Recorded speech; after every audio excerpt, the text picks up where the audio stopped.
I'm going to ask you a bunch of questions and I want them answered immediately. Do you think that the Pixel 7 really messes with Samsung and their marketing scheme? I want to talk about this. I had seen some rumors about it, and usually where there's smoke, there's fire. And if there's one thing that we can say about Google and the Pixel phones, with the Pixel 6 and the Pixel 7, they've been disruptive. Disruptive game changers are always an important part of tech because there's different angles you can look at this. Sure, there is a place, I think, for a super ultra premium everything flagship phone. I mean, everything other than, expandable SD card slot and a headphone jack, right? But $11.99, I don't see a lot of people saying that's absolutely too much because clearly a lot of millions of people are buying them. So it's not priced so high that it's outside of somebody's price range, but it's not priced as nicely as maybe we would like. Because when you look at the iPhone 14 Pro, $999, iPhone 14 Pro Max, $1099. You look at the OnePlus, I think it was like around 900 something bucks. You look at the Pixel 7 Pro, $899. It's right up there. It's like the acceptable tolerance limit of what somebody's willing to pay for a super premium flagship phone. And then you have like the Pixel 7 or you have the Pixel 7 Pro. And there's not as much of that competitive edge anymore. When you look at phones, when you look at where we've been with phones over the last 4, 5, 6, 7 years, there truly was some performance and experience distinction, camera, screens, battery life, premium build, all that crazy stuff between like the $1,100 phone and like the $500 phone. The super premium phones had it all, the best of everything, and you didn't need to replace them every year or every other year, and they just brought like everything. The best camera, the best screen, blah, blah, blah. So then you have Google Pixel coming in with the 6 series this last year, changing the numbers game, $599 and $899 for their 6 and their 6 Pro. I thought it was brilliant because one of the things that I've been harping on for years, I made like an angry, iPhone $1,000 crazy video. Like, this is ridiculous that they're charging $1,000 for this. And then I probably said something similar about Samsung's, and then all of a sudden they're all sinking $1,000. And like, nobody wants to spend that much money on a phone.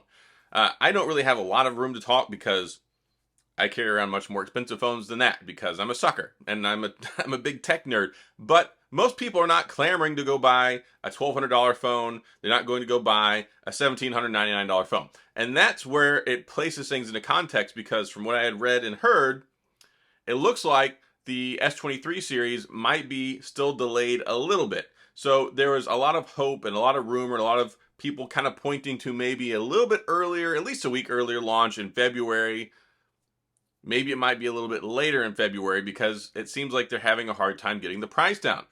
Well, when you look around, you look at the market, you look at the price of things, you look at what your competitors are doing, and when you can get a Pixel 7 for $599 normally, it's been on sale all over the place for $499. When you look at the Pixel 7 Pro at $899, on sale a lot of places for $749, it's really hard to come in with a $1,200 phone because this is sitting on a shelf. You go into AT&T, sitting on a shelf. You go into T-Mobile, sitting on a shelf. So it makes it difficult.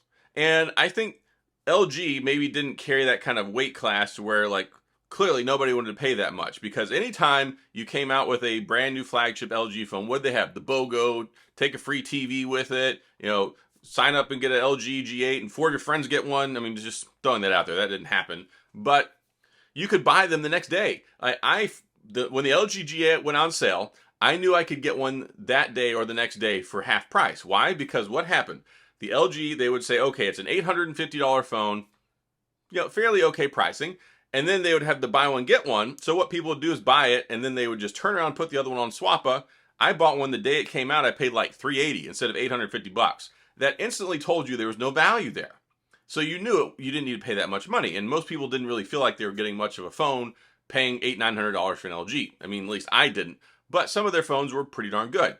Looking at Google, looking at Samsung, it really creates this problem because now when you used to pay like $1,000 conceivably, you were getting more. If you're getting the iPhone 10, you're getting the iPhone 11, like 10s or 10s Max, or you're getting the 11 Pro or whatever. There's always this more perception in the value you're getting because you're paying so much money. But now that the silicon and all the powerful hardware we're getting in the phones is catching up so much, there's a lot less reason to be spending $1,000, much less $1,200 for a phone. And yes, Samsung does have a few differentiating factors, like you get the S Pen, they throw all the cameras on there.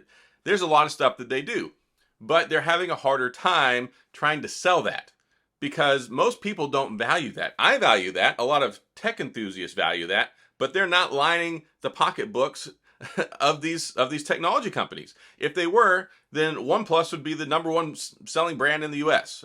There were a lot of people that were very, very, very super pro OnePlus, huge fan base, and they markedly made a shift away from their diehard fans who really wanted the best, most competitive flagship phone and realized that most of their money was in the mid-tier and the budget sector.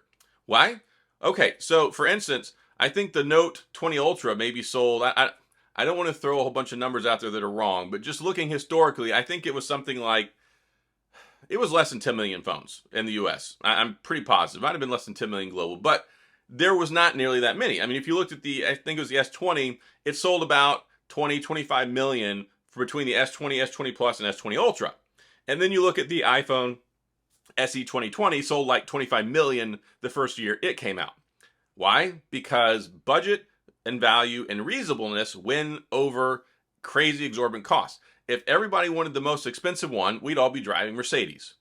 But that's not how it is. Most people are not, and most people are carrying 1-year, 2-year-old phones, and now they're good to last for like 3, 4, 5, 6 years, whatever, like forever if it's an iPhone. So it makes it really difficult when you get these premium flagship companies like Google coming in selling a much cheaper competitive phone instead of a $1,200 big brick. And I like that because maybe it will force them to drive the cost down. It's difficult in this era because, supply chain stuff, materials, inflation. I mean, shoot, I go back and I talk about this a lot, but I mean, shoot, 3 years ago, a gallon of milk was $1.80. Now it's like $3.50 where I live. I know it's more expensive somewhere else.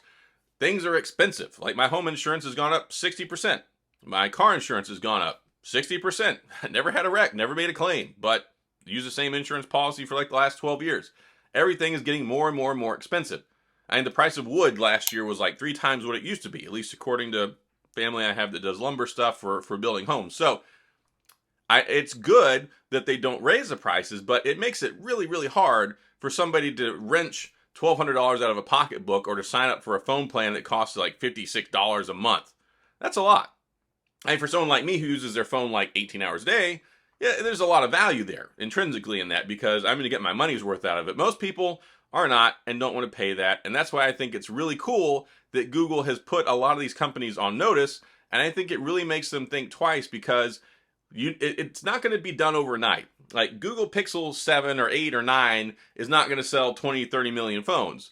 But for every one person that you can convert over that says, I see a supremely higher amount of value in a $500 phone with flagship characteristics, the best smartphone camera in the US, tied for first in the world, versus a $1,200 phone. Like, where is the extra benefit? Where's the $700 benefit? It's not there.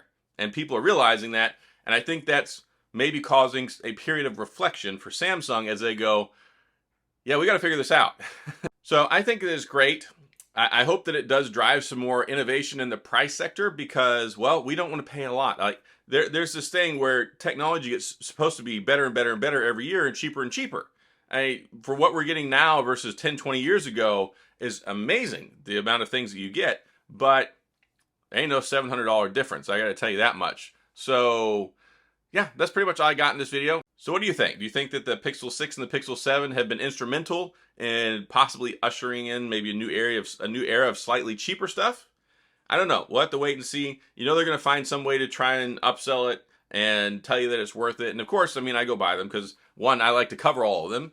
2, I'm a giant tech nerd and I cover it all. I cover Samsung, I cover OnePlus, I cover Google, I cover iPhone, whatever. I cover them all here because I like all the phones. That's what I do here, and to try and give you all my best thoughts and impressions and advice on whether it's worthwhile to go spend your money on or not. But that's all I got in this video. If you have any questions or comments, please go to the comment section.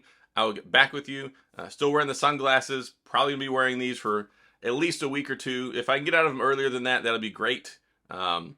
Still dealing with this whole eye issue, but thank you still for all the continued support and all the well wishes and all that good stuff. It means a lot. So that's all I've got. As always, I appreciate you watching. If you enjoyed the video, please hit the like and the subscribe button, notification bell, all that fancy stuff. Have a wonderful day, and I'll see you guys next time.